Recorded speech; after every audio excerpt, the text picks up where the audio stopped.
Coucou, aujourd'hui je vais te lire un extrait de mon livre « Ce que je pense des femmes ». C'est le premier livre que j'ai écrit, j'en ai 3 à mon actif. Et c'est vrai que beaucoup de personnes lisent mes livres, les gens achètent, il y a beaucoup de bons témoignages, mais je pense qu'il peut y avoir des curieux qui se demandent mais de quoi est-ce qu'elle parle dans ces livres. Alors aujourd'hui, je vais lire pour toi le chapitre 1, le pouvoir de la femme. Ça tombe bien, nous sommes dans le mois qui célèbre les droits de la femme et donc à la faveur du 8 mars, je suis en promotion. Écoute un peu ça. Dans les Saintes Écritures, en Genèse, Dieu créa au commencement les cieux et la terre et toutes les choses qu'il renferme. Il créa Adam, mais trouva que son œuvre était inachevée. Il endormit alors, lui prit une côte et en fit Ève. Dès lors, il trouvera la satisfaction en sa création à Ève qui en fut le chef-d'œuvre. Être le couronnement des œuvres de Dieu est selon moi la marque de la valeur et de l'importance de la femme. Ève a incité Adam à manger le fruit défendu par Dieu. Cette désobéissance sera à l'origine de tous les maux qu'a connu et vécu le genre humain jusqu'à ce jour. Elle a été occasionnée par l'initiative d'une femme. Ève a réussi à détourner Adam de son engagement à respecter l'ordre divin qui était de ne pas toucher à l'arbre de la connaissance du bien et du mal.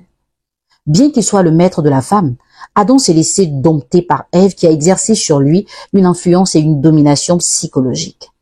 Il faut avoir une certaine emprise pour influencer un homme conscient, mature et responsable.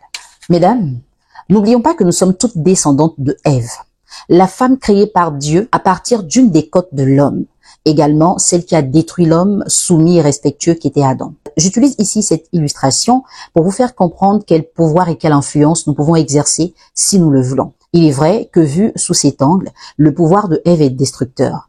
Mais si nous choisissons d'exercer notre pouvoir dans la positivité, nous remporterons tous nos challenges parce que naturellement, nous sommes fortes, intelligentes, déterminées et objectives.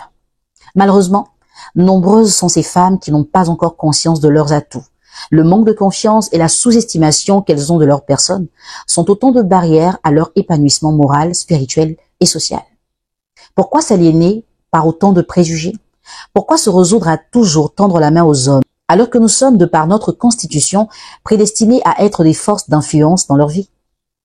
Pourquoi limiter nos capacités et aptitudes alors que par elles, en fait, nous pouvons accomplir énormément de choses? Pourquoi se résoudre à jouer le rôle du sexe faible alors que le Créateur nous a dotés d'atouts pour affirmer notre personnalité? Pourquoi nous résumer à une vie dépourvue de toute ambition alors que Dieu nous a fait la grâce et l'honneur de donner naissance à des êtres humains? Y a-t-il un fardeau et un sacrifice plus noble que celui de porter 9 mois durant un fœtus, endurer souffrance et douleur à chaque contraction annonçant sa libération?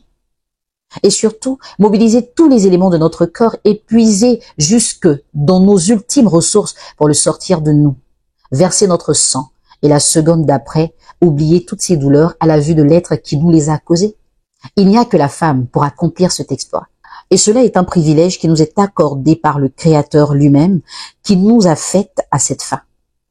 Ainsi donc, il n'y a plus matière à se sous-estimer, se juger faible, inutile et incapable, quand le maître de l'univers lui-même nous a tout donné pour accomplir l'impossible.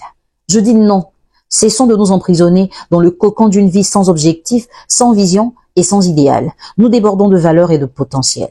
Nous sommes dotés d'une force d'esprit, d'un cœur profondément riche d'amour, de tendresse et d'affection. Femmes, nous sommes par-dessus tout intelligentes, courageuses, débonnaires et soumises. Nous sommes les seules capables de deviner la fin d'une histoire avant son achèvement et à la vivre à fond sans rien laisser transparaître.